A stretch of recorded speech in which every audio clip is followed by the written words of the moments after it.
Halo sahabat sekalian, selamat malam, selamat pagi, selamat siang bersama motivasi dan tips. Di channel ini, dari sudut pandang saya sebagai seorang biasa non-motivator, kita akan membahas buku-buku bestseller disertai tips praktis untuk kehidupan sehari-hari. Kali ini kita akan bahas buku bestseller terbitan 1997 berjudul Bedil, Kuman, dan Baja. Buku ini adalah buku tulisan Jared Diamond, seorang profesor geografi dari University of California, Amerika Serikat.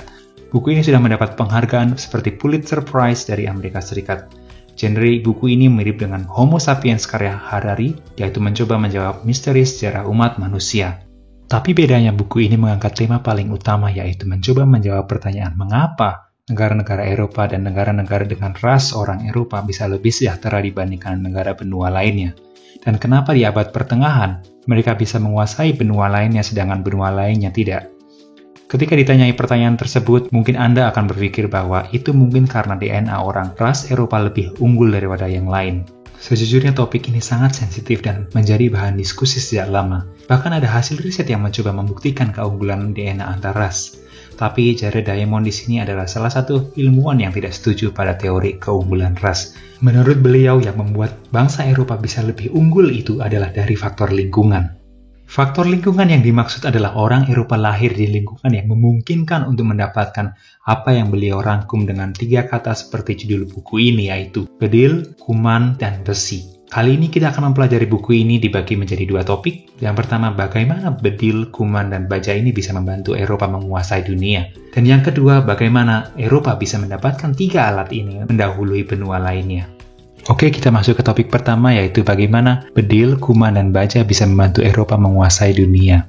Untuk itu kita harus paham tokoh-tokoh abad pertengahan yang disebut dengan conquistador. Mereka disebut sebagai pahlawan, penjelajah, pelayar, penemu benua. Tapi di sisi lain ada yang menyebut mereka sebagai pembantai, penjajah, dan pedagang budak. Kita angkat 3 tokoh yang terkenal dalam penaklukan benua Amerika. Yang pertama dan yang paling terkenal adalah Columbus, penemu benua Amerika. Dan yang kedua adalah Cortez, penakluk kerajaan Aztec. Dan yang ketiga adalah Pizarro, penakluk kerajaan terakhir di Amerika Selatan, yaitu Inca. Tiga-tiganya menarik, tapi kali ini kita akan fokus ke tokoh yang ketiga, yaitu Pizarro.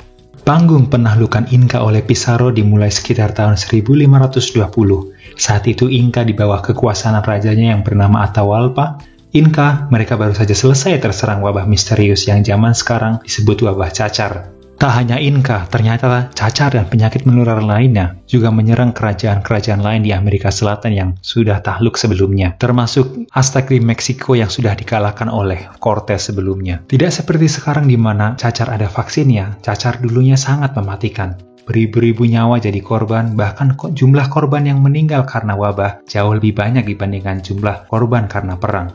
Atahualpa sendirian menjadi raja setelah perang melawan saudaranya sendiri. Mereka berebut kekuasaan setelah Raja Inca sebelumnya dan juga para pejabat kerajaan mati karena wabah. Baru mereka selesai dengan wabah penyakit, datanglah Pizarro dan prajuritnya. Seolah seperti terlepas dari mulut buaya masuk ke dalam mulut harimau. Tapi anehnya para pendatang, jarang dari mereka yang terkena wabah menular ini. Mereka yang dari benua lama terlihat sudah punya kekebalan terhadap cacar. Inilah peran kata kunci pertama dari bedil, kuman, dan besi. Kuman yang dibawa oleh pendatang menjadi senjata biologis tanpa mereka sadari. Tapi ada satu hal yang membuat Atahualpa tenang. Jumlah prajurit Pizarro hanya sedikit, yaitu sekitar 160 orang. Dibandingkan dengan Atahualpa yang memiliki ribuan pengawal dan puluhan ribu prajurit di penjuru negeri, Pizarro tampak tidak ada apa-apanya. Hanya saja Atahualpa yang baru saja jadi raja kurang begitu paham kekuatan orang dari Eropa. Di Eropa sudah sering ada perang antar negara, jadi para pendatang terbiasa membuat strategi perang. Dan lagi prajurit Pizarro punya senjata lain, yaitu bedil dan meriam. Meriam yang terbuat dari baja bisa menembakkan bahan peledak. Bahan peledak inilah yang membantai banyak pasukan Inca dan mengecoh dengan suara dan debu yang ditimbulkannya.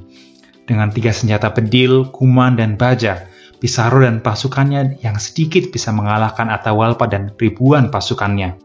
Kita ingat cover edisi bahasa Indonesia dari buku ini, ada gambar mata seorang pribumi dan mata seorang yang terlihat seperti ras Eropa.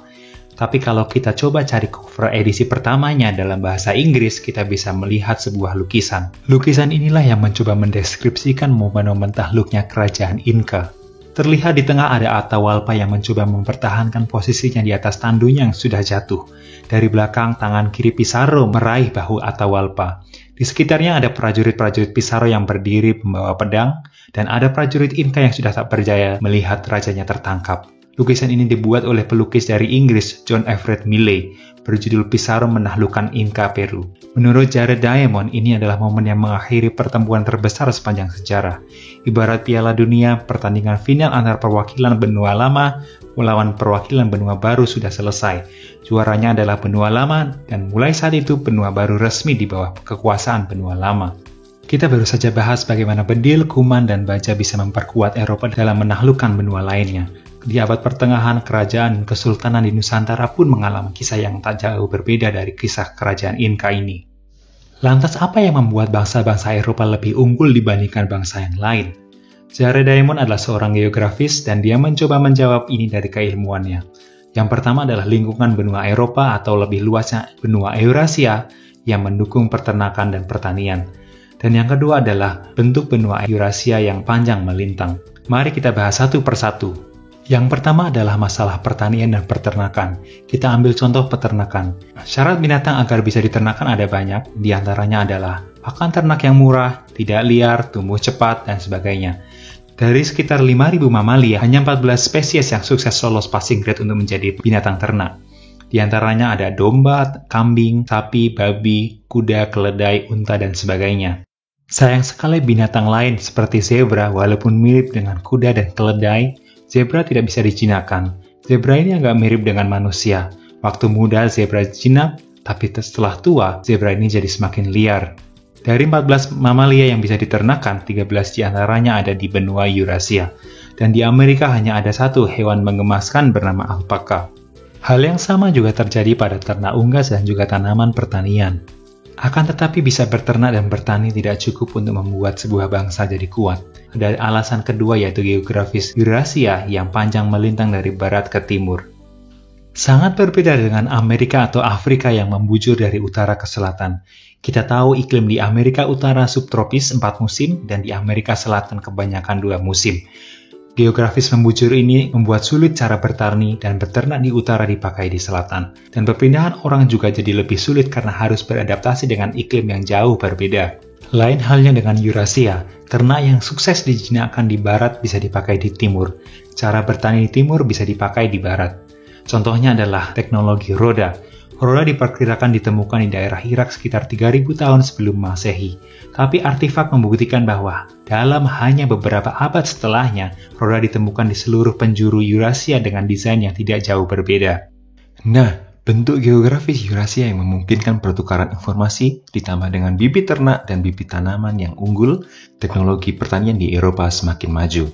Berkat itulah makanan jadi melebihi kebutuhan atau surplus.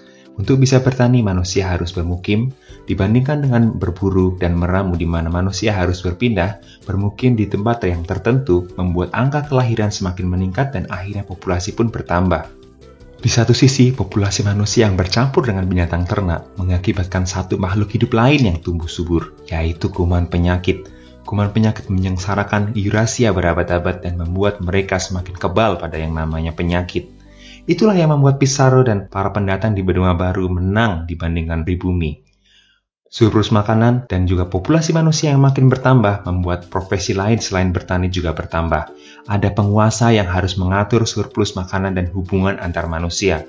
Ada juga yang harus mencatat surplus, di mana mereka butuh huruf untuk mencatat. Agar penguasa mempertahankan kekuasaannya, tentara dan senjata dibutuhkan. Profesi non-pertanian tersebutlah yang membuat teknologi lain termasuk teknologi membuat baja jadi muncul. Intinya faktor geografis Eurasia yang membuat bangsa Eropa akhirnya memiliki keunggulan dari segi pertanian, sistem masyarakat, teknologi, dan juga kekebalan terhadap penyakit. Oke sahabat-sahabat sekalian, kita coba rangkum pelajaran dari buku ini. Yang pertama, bangsa Eropa berhasil menguasai benua lain dengan memanfaatkan keunggulan mereka dari segi pertanian, sistem masyarakat, teknologi, dan kekebalan tubuh. Yang kedua, keunggulan itu mereka dapatkan dibantu oleh faktor geografis, yaitu bentuk benua yang panjang melintang dan tersedianya hewan dan tumbuhan yang mudah untuk diternak. Terakhir, kita akan bahas pelajaran yang bisa kita terapkan di kehidupan sehari-hari. Yang pertama adalah evaluasilah lingkungan kita sendiri. Jared Diamond menekankan bahwa keunggulan orang Eropa adalah karena faktor lingkungan. Sama juga dengan kita. Di tempat kerja, kalau tempat kerja kita kurang nyaman dan kita tidak merasa diri kita berkembang, alangkah baiknya kita mulai berpikir untuk memperbaiki lingkungan kita atau mencari lingkungan baru yang lebih suportif. Poinnya adalah pilih lingkungan yang berguna baik bagi kita di masa kini maupun di masa depan. Yang kedua adalah masalah ras. Saya sendiri pernah ikut proyek internasional yang melibatkan pemain baik dari negara maju maupun dari negara berkembang. Kadang beberapa dari kita yang dari negara berkembang merasa rendah diri terhadap orang-orang dari negara maju. Dan di satu sudut hati kita ada rasa merendahkan orang dari negara yang lebih tidak berkembang daripada kita. Saya ingin mengingatkan diri saya sendiri dan sahabat sekalian, sesuai kata Jared Diamond, tidak ada yang namanya keunggulan ras. Tidak boleh kita berpikir bahwa orang dari negara A lebih baik daripada negara B hanya karena rasnya. Apalagi mengungkapkan dalam bentuk cuitan di SNS atau bahkan tindak diskriminasi pada orang yang berbeda rasnya dengan kita. Dan yang ketiga adalah pertukaran informasi, yang membuat negara Eropa maju tidak hanya jumlah hewan ternak dan bibit tani yang banyak, tapi juga bentuk benua yang panjang melintang, yang memungkinkan pertukaran informasi. Indonesia sulit maju karena walaupun punya banyak hewan yang bisa diternakkan, tapi kepulauannya sulit memungkinkan untuk pertukaran informasi. Sama seperti kita, jika diibaratkan hewan ternak dan bibit tani itu adalah bakat kita, maka geografis adalah bagaimana kita bertukar informasi dengan orang lain. Untungnya kita berada di era informasi di mana sangat mudah untuk mendapatkan informasi. Di zaman sekarang, informasi itu sendiri tidak begitu bernilai lagi. Yang dipertanyakan adalah bagaimana kita menggabungkan informasi yang ada untuk membuat sesuatu. Google, YouTube, TikTok, Instagram, blog adalah salah satu contoh platform informasi yang gratis. Mari kita gunakan semaksimal mungkin. Di channel ini akan saya angkat topik dan buku seputar motivasi dan tips-tips hidup dari seorang praktisi. Kalau Anda merasa mendapat manfaat, tolong jangan lupa like, komen, dan subscribe. Simak juga video lain dari motivasi dan tips. Sampai ketemu di video berikutnya. Bye-bye.